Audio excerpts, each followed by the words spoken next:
gallardo.com.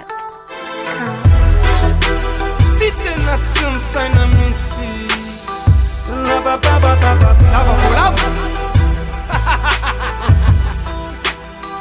adalana resiny te hivanaka tsy akina efa manaranaka adalana matsy lôlôviny akamako fa ho tsapana hatramin'ny fiatanana ho ataony aleminy vatana isafelika nenike ny tavana ilayaina de tavinao azona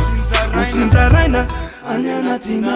fangayanao ty zany tsy ampy tsy haiko miandro baranjely mainty fa tena hitako fa tiandra io manangy satra rofotra de tsy mitady mpandrofotra de hifainty-bandy kely ndray mibokotra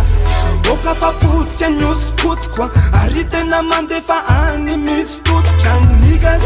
fa tsy ampifamototra ny burasy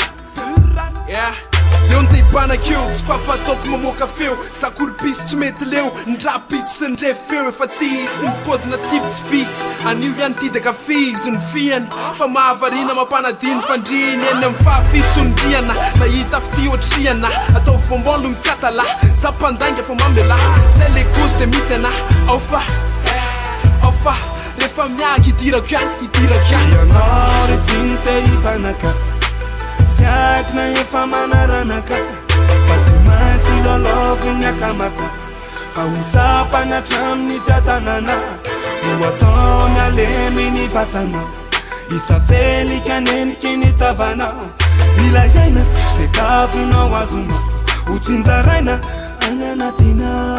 enonge matanjaka tsy efa zatra mitanjaka noetiny tromba ny anjaka ty maditra mivandraka non zay no matanjaka lehilahy noery ny fiangaliana raha zany ty mivily eny hitako reny ty konge makrele fa za tsy miteny sy ny kosy fa za mahery tirineny raha mboly sisika efa kopinao le nume j'assume mba mibabavo mifume tsy andanina tony mitony misokatra ny rofo fa babo mifony efa kopo ny toyany vo miatso episy eo de tsisy tsony za tokampoa tsisy tiko afatsony ka okalony aleo enao manodina eo ambony raha manatena fity eo nofinofo